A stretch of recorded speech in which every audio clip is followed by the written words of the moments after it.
Selamat pagi Pak Yahya. Apa kabar hari ini? Kabar baik, Bu. Bu Sepni, apa kabar hari ini?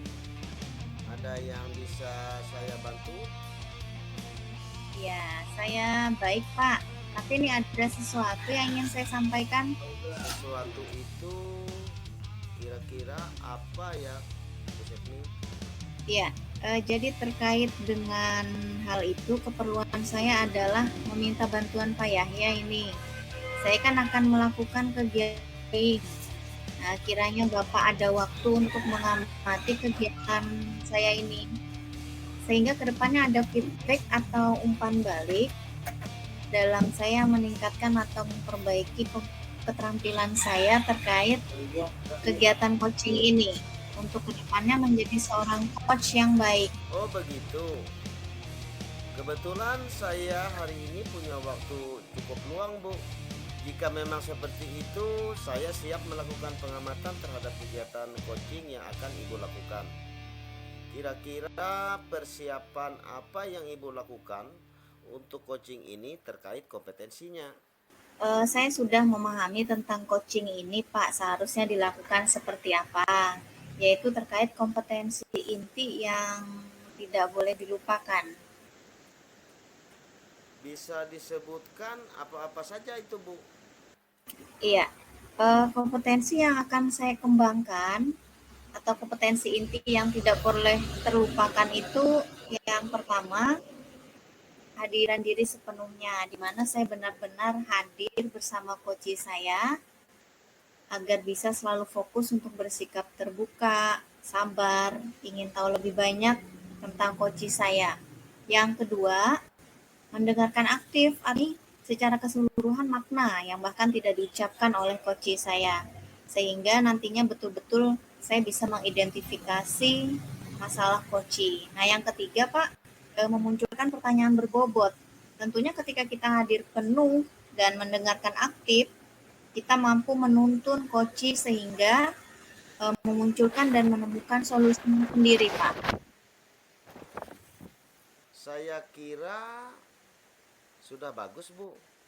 Ibu sudah memahami kompetensi inti dalam coaching tersebut. Jadi silahkan dilakukan percakapan coachingnya. Saya akan melakukan pengamatan. Baik Pak, saya mohon izin juga Pak Yahya, kegiatan ini nanti akan dilakukan proses perekaman sebagai bahan laporan saya. Ya silahkan, Bu Sepni. Baiklah Pak, kalau begitu saya siap-siap percakapan bersama coach saya. Ya silahkan, Bu Sepni.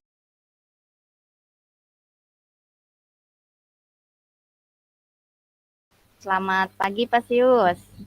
Selamat pagi juga Bu Sepni, bagaimana kabarnya hari ini? Ya, kabar baik Pak. Tapi nih kalau saya lihat Pak Sius semacam ada yang difikirkan begitu ya.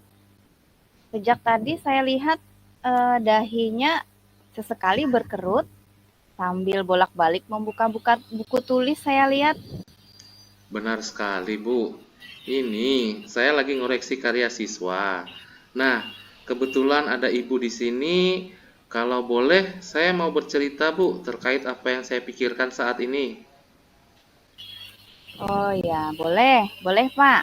Apa nih yang mau Bapak ceritakan kepada saya? Begini Bu Sepni, akhir-akhir ini kan saya merasa di kelas yang saya ajarkan antusias siswa dalam menerima pelajaran saya itu sangat berkurang, Bu Sep. Selain itu, jumlah siswa yang mengerjakan tugas tidak lebih 50% tiap kelas ini, Bu Sep. Oh, begitu ya Pak. Jadi jadi menurut Pak Sius, nih, apa yang Bapak harapkan dari obrolan kita ini, Pak? Ya, tentunya saya mengharapkan solusi dari permasalahan yang saya alami tentang antusiasme siswa yang saya ajar ini, Bu. Oh, begitu ya Pak ya. Eh, apa sebelumnya saya tanyakan apa ukuran keberhasilan dari obrolan kita hari ini selain Bapak menemukan solusi permasalahan antusiasme siswa ini nanti? Iya, Bu. Tentunya saya berharap setelah menemukan solusi tentang permasalahan antusiasme siswa ini, saya akan action atau merealisasikannya dalam bentuk tindakan langsung, Bu. Oh ya, baik. Menurut Pasius nih, hal apa saja yang membuat siswa Bapak itu kurang antusias dalam pembelajaran bersama Bapak di kelas? Kalau saya ingat-ingat kembali, hal yang menyebabkan siswa saya kurang berantusias, yang pertama, mungkin pembelajaran yang saya berikan membosankan dan monoton, Bu. Saya Ya. terlalu dominan dalam berbicara, bercerita di depan siswa, dan saya tidak memberikan kesempatan untuk siswa saya untuk berpendapat atau aktif berbicara dalam pembelajaran, Bu. Nah, yang kedua, mungkin juga karena tugas yang saya berikan terlalu banyak dan banyak soal cerita yang menuntut analisis terlebih dahulu, baru menghitung menggunakan rumus tanpa saya memberikan sumber belajar yang beragam dan mengasihkan kali ya, Bu. Oh, begitu, Pak. Kira-kira nih, apa saja yang dapat membuat siswa Bapak itu antusias dalam pembelajaran Bapak? Menurut saya, siswa pasti menginginkan pembelajaran yang asik, yang tidak monoton, dan tidak membosankan, Bu. Wah, saya sependapat dengan Bapak. Lalu menurut pendapat Pasius, apa indikator yang bisa membuat siswa belajar asyik, tidak bosan pada pembelajaran Bapak? Menurut saya, yang menjadi indikator pembelajarannya adalah proses pembelajaran ini harus terpusat kepada siswa. Semua siswa aktif dalam pembelajaran. Kemudian ada ice breaking, Bu, yang bisa kita terapkan, atau games pada saat pembelajaran atau sebelum pembelajaran, supaya kegiatan pembelajaran lebih menarik dan siswa antusias dalam pengerjaan tugas hingga mengumpulkan tugas nantinya, Bu. Baik, jadi kalau saya simak tadi, indikatornya adalah pembelajaran itu harus berpusat pada siswa. Kemudian semua siswa aktif dalam pembelajaran, kemudian adanya ice breaking, ada juga games yang menarik, dan siswa antusias dalam pengerjaan tugas hingga pengumpulannya kepada guru. Begitu ya Pak, kalau saya menyimpulkannya. Iya, betul, Bu. Baik. Nah, terkait dengan tujuan atau indikator tersebut tadi, jika kita taruh skala 1 sampai 10, jika 10 Bapak sudah dapat melakukan pembelajaran yang berpusat pada siswa tadi dan 0 belum memenuhi, maka pada saat ini Bapak itu berada di angka berapa? Gitu. Kira-kira saya berada di angka 6 deh, Bu. Di angka 6 ya Pak ya. Seperti apa itu angka 6 yang Bapak maksud, mungkin bisa dijelaskan? Di angka 6 karena saat ini proses pembelajaran yang saya baru lakukan adalah mengakomodir 3 tingkat pemahaman, yaitu mudah, sedang, dan sulit. Saya belum mempertimbangkan gaya belajar dan minat belajar siswa saya, Bu. Baik. Nah, Bapak ingin meningkatkannya menjadi angka berapa nih dalam beberapa minggu ke depan? Ya, paling nggak di angka 8 deh, Bu. Saya kira udah cukup. Oh gitu ya, angka 8. Angka 8 yang Bapak maksud ini seperti apa? Saya akan mencoba menyiapkan proses pembelajaran yang mengakomodir atau mempersilahkan gaya belajar siswa dan minat belajar siswa saya, Bu. Oke, baik Pak. Nah, untuk bisa menyiapkan proses pembelajaran tadi yang mengakomodir gaya belajar, minat belajar siswa, apa nih yang sudah Bapak lakukan sampai sejauh ini? untuk mengakomodir gaya belajar siswa. Misal pada materi sistem persamaan linear, saya menyajikan atau membuat gambar, grafik, dan catatan di papan tulis, Bu, bagi siswa yang gaya belajarnya visual. Kemudian, bagi siswa yang minatnya di bisnis atau berdagang, kaitannya juga dengan lingkungan pekerjaan orang tuanya, Bu. Saya diberi kesempatan untuk membuat cerita berkaitan dengan persamaan linear dua variabel ini, Bu.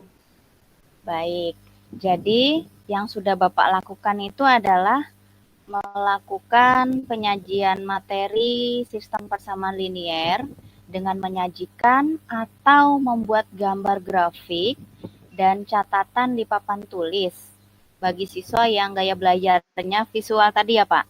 Iya, Bu. Kemudian bagi siswa yang minatnya di bisnis atau berdagang, kaitannya juga dengan lingkungan pekerjaan orang tuanya, Bapak memberikan kesempatan untuk membuat cerita ya, berkaitan dengan sistem persamaan linear dua variabel. Begitu ya, Pak?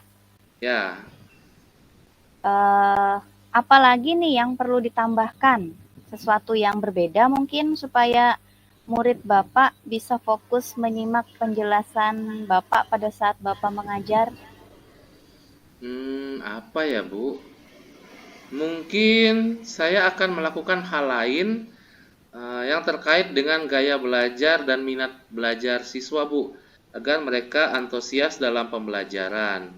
Siswa yang mempunyai gaya belajar visual yang suka melihat langsung akan saya kenalkan dengan aplikasi GeoGebra, yaitu siswa menginstal aplikasi tersebut pada gawai atau handphone mereka masing-masing, Bu.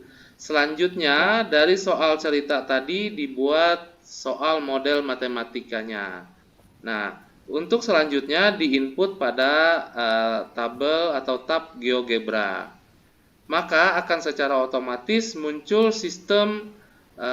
grafik sistemnya, Bu, persamaan linear dua variabel, lengkap dengan titik potongnya. Jadi gambarnya bagus, Bu, kalau di aplikasi itu. Nah, gitu ya, Pak. Ya, untuk siswa yang gaya belajarnya kinestetik, ya, yang suka membaca, yang suka bermain peran, langsung simulasinya, Bu, seperti jual beli atau kelompok, atau suka bekerja dalam kelompok, ada kelompok yang berperan menjadi penjual alat tulis, Bu, seperti buku, pensil, pulpen, penghapus, dan lain-lain. Dan kelompok lain jadi pembeli. Nah, setelah selesai berperan, mereka akan kembali ke kelompok untuk menuliskan model matematik dari kegiatan jual beli tadi, Bu. Oh, begitu ya, Pak. Wah, sepertinya tampak menarik sekali ya, Pak. Jadi, Bapak akan mengenalkan dan simulasi aplikasi GeoGebra bagi siswa visual dan bermain peran bagi siswa yang kinestetik. Nah, muncul pertanyaan saya nih, Pak. Kira-kira ada strategi lain lagi nggak menurut Bapak yang bisa Bapak terapkan di kelas? Ada, Bu. Saya juga bisa menggunakan buku teks matematik yang ada di perpustakaan dalam pembelajaran. Oh, gitu ya, Pak. Apa ada sumber lain selain buku teks, Pak? Kalau saya pikir banyak, Bu, sumber belajarnya. Kita bisa belajar dari YouTube, artikel, blog, atau aplikasi-aplikasi yang sedang tren saat ini, Bu. Bahkan seperti TikTok atau Reels di Instagram juga bisa, Bu. Nah, betul sekali Bapak. Nah, saya yakin sekali nih bila Bapak bisa menggunakan berbagai macam sumber belajar, pasti nih siswa antusias dalam pembelajaran, termasuk penyelesaian hingga pengumpulan tugas mereka untuk guru. Baik, jadi sekarang apa nih rencana Bapak untuk menyelesaikan masalah ini? Pertama-tama mungkin saya akan merancang pembelajaran atau proses pembelajaran yang mengasihkan, Bu, dengan menggunakan sumber belajar yang beragam seperti video YouTube, TikTok, Dan yang kedua, saya akan memberikan tugas yang tidak terlalu banyak. Kemudian tugasnya disesuaikan dengan bentuk, gaya belajar dan minat belajar siswa saya, Bu. Jadi, saya akan melaksanakan pembelajaran berdiferensiasi sehingga siswa saya tidak terkesan terpaksa atau dipaksa, tetapi ya mereka senang dalam mengerjakan tugasnya, Bu. Misalnya menggunakan bentuk drama, bermain peran berdagang, jual beli, ataupun langsung menggunakan aplikasi GeoGebra-nya, Bu. Wah, bagus sekali nih rencana Bapak. Mudah-mudahan berhasil ya, Pak. Ya. Kemudian nih muncul pertanyaan saya, Pak. Apa ukuran keberhasilan rencana aksi yang Bapak lakukan ini? Indikator keberhasilan rencana aksi saya ini adalah dapat dilihat dari antusias siswa dalam mengikuti pembelajaran matematik, Bu. Khususnya dalam topik sistem persamaan linear dua variabel yang saya ampu. Dan juga semua siswa mampu menyelesaikan dan mengumpulkan tugas yang saya berikan kepada mereka, Bu. Baik, jadi keberhasilan rencana aksi Bapak tadi terukur dari antusias siswa dalam mengikuti pembelajaran matematik, topik sistem persamaan linear dua variabel, dan semua siswa menyelesaikan dan mengumpulkan tugas yang Bapak tugasi ke mereka, begitu ya Pak ya? Iya, Bu. Baik. Nah, kira-kira nih, adakah kendala atau gangguan yang Bapak hadapi? Nah, jika ada, bagaimana kira-kira cara Bapak mengantisipasi kendala tersebut? Kendala yang mungkin saya hadapi adalah tidak semua siswa mempunyai paket data untuk mengakses aplikasi GeoGebra, atau handphone siswa ini kan terkadang memorinya ada yang tidak cukup karena kebanyakan menginstal aplikasi. Iya. Nah, cara saya mengatasinya, mungkin saya akan membuat kelompok, Bu, siswa bersama dengan teman lain untuk bisa mengakses aplikasi ini. Kendala lainnya mungkin ada siswa yang di awal bermain peran masih malu-malu atau lambat paham dengan perannya dalam jual beli. Cara saya mengatasinya sepertinya melibatkan teman sejawat, Bu, untuk memberikan contoh dan memberikan penguatan. Baik, Pak Sius. Wah, luar biasa sekali rencana aksi yang Bapak lakukan ini. Sudah lengkap dengan antisipasi kendala yang terjadi. Oke, selanjutnya nih Pak, apa komitmen Bapak terhadap rencana Bapak ini? Saya berkomitmen untuk selalu membuat rencana pembelajaran yang mengaksikan, yang menggunakan banyak sumber belajar untuk mengeksplorasi materi sehingga murid-murid saya dapat menjalankan proses merdeka belajar, dan saya akan membuat murid-murid saya senang dalam kegiatan eksplorasi materi tanpa ada unsur paksaan. Akan saya serahkan pemilihan sumber belajar kepada siswa-siswa saya, Bu. Oke, baiklah. Kemudian Pak, itu komitmen Bapak tadi ya. Nah, sekarang siapa nih kira-kira yang akan membantu Pak Sius dalam menjaga komitmen ini, dan mulai kapan Bapak akan melakukan aksi ini? Tentunya untuk menjaga komitmen ini saya minta bantuan Bu Sepni sebagai rekan sejawat saya, siswa saya tentunya, dan saya sendiri. Nah, kegiatan aksi ini mungkin dapat saya lakukan mulai minggu depan, Bu, sampai 2 minggu berikutnya untuk refleksi dan tindak lanjut.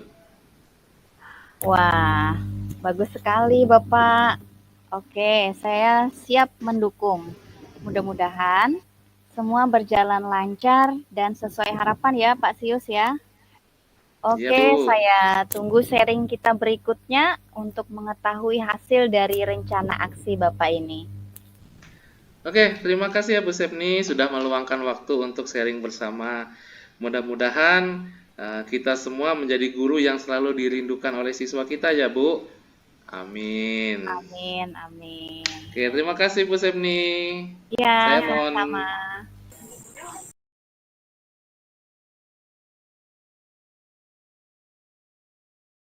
Selamat siang Pak Yahya.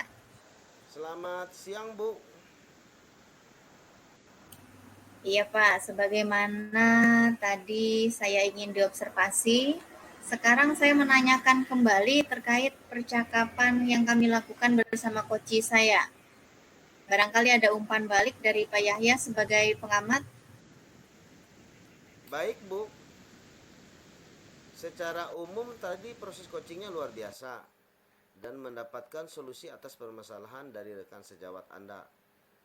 Tetapi mungkin penguatan yang perlu lebih menguasai coachnya yang dilakukan. Jadi seperti hadir secara penuh antara coach dan coach sudah mendengarkan aktif. Kemudian diperbaiki bagaimana percakapan agar muncul pertanyaan-pertanyaan berbobot, lebih menjelaskan bagaimana masalah bisa diatasi, memunculkan solusi dan akhirnya tujuan coach bisa dicapai. Ini yang membuat proses coaching bisa berjalan lancar. Ada yang perlu ditanyakan lagi, Bu? Baik Pak, sebelumnya saya perlu menyampaikan terima kasih yang sebesar-besarnya kepada Pak Yahya. Jadi yang bisa saya catat ini Pak, saya perlu meningkatkan kompetensi saya walaupun pada saat ini sudah cukup bagus. Namun saya secara pribadi merasa ini masih perlu diasah dan dilatih. Terutama terkait memunculkan pertanyaan berbobot ini Pak yang kayaknya lumayan susah juga. Ya mungkin sekali dua kali melakukan kegiatan coaching ini mungkin bisa terasah. Sekali lagi terima kasih yang sebesar-besarnya atas waktu yang Bapak berikan untuk bisa menjadi observer praktik coaching saya pada hari ini dan memberikan umpan balik bagi saya. Sama-sama, Bu. Semoga proses coaching ini bisa diterapkan ke hal-hal yang positif sehingga ada penyelesaian masalah dengan lahirnya solusi. Secara keseluruhan proses coaching sudah berhasil. Semoga ini bisa bermanfaat buat Ibu dan rekan Ibu. Baik Pak, sampai sejauh ini tujuan saya untuk mohon diobservasi telah selesai dan terlaksana. Saya pamit undur diri ya Pak. Terima kasih atas bantuannya dan selamat siang Pak Yahya. Ya, selamat siang Bu. Terima kasih.